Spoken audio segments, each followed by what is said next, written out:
Okay start చేయమంటారా? ఇప్పుడు మనం చూస్తున్నటువంటి ఈ స్థలము ప్రస్తుతం వాడుకలో శ్రీ నాగనాథేశ్వర కోనగా పిలువబడుతుంది. ఇది కాజీపేటకు 3 కిలోమీటర్ల దూరంలో కొండపైన కొలువై ఉంది. దీని చరిత్ర విషయానికి వస్తే మరుగున పడినటువంటి చరిత్ర ఎంతో అద్భుతము మరియు హృదయ విదారకమైనటువంటి చరిత్ర వక్రీకరణ కూడా ఇక్కడ జరిగిన విషయము మనం ఈ సందర్భంగా మనం తెలుసుకోవాల్సిన అవసరం ఉంది.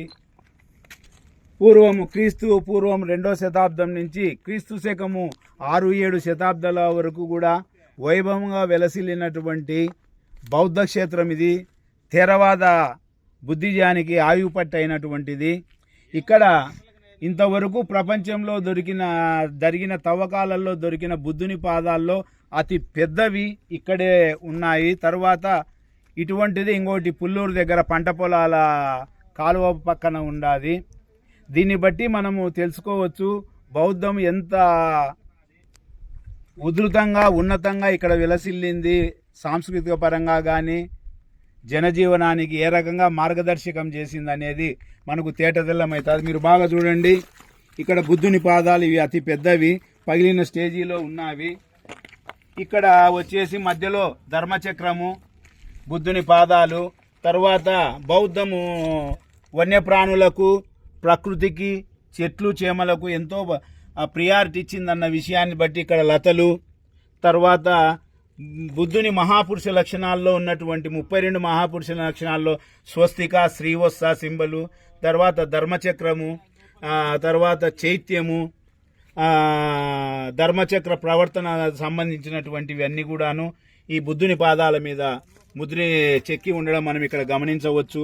ఇది ఒకప్పుడు అతి పెద్ద స్తూపము. దానికి సంబంధించినటువంటి ఈ ప్రదక్షిణా పదానికి చుట్టూ అమర్చినటువంటి ఈ రాళ్ళు గుప్త నిధుల తవ్వకాల్లో పూర్తిగా శిథిలమైపోయింది.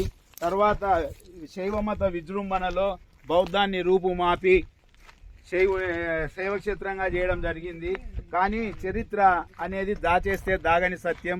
అందువల్ల ఇటువంటివన్నీ ఉన్నాయి. దీపస్తంభం కానివ్వండి, వీటికి వెళ్ళవేయడం వల్ల దీని మీద ఉన్నటువంటి బ్రాహ్మీ పాలి అక్షరాలు కనపడలేదు. ఇక్కడ వచ్చేసి దీని మీద నమోతస్స భగవతో అర్హతో సమ్మా సంబుద్ధస్స అనేటువంటి పాలి అక్షరాలు కూడా ఉన్నాయి.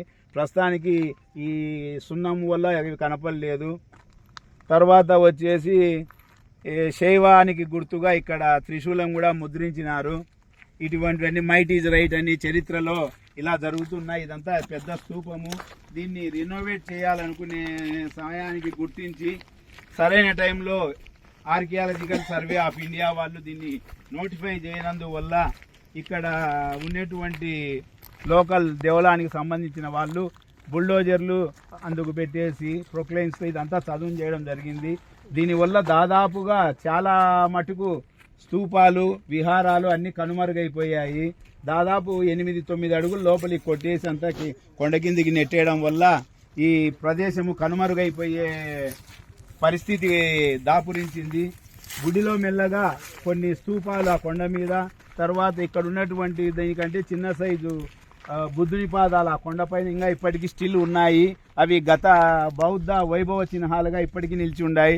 త్వరలోనే జిల్లాలోని బౌద్ధాభిమానులు, చరిత్ర ప్రియులు అందరం కలిసి దీనికి బౌద్ధ సంబంధంగా పునర్వైభవం తేవడానికి కృషి చేయడానికి ఇక్కడికి పర్యటించడానికి వచ్చాము.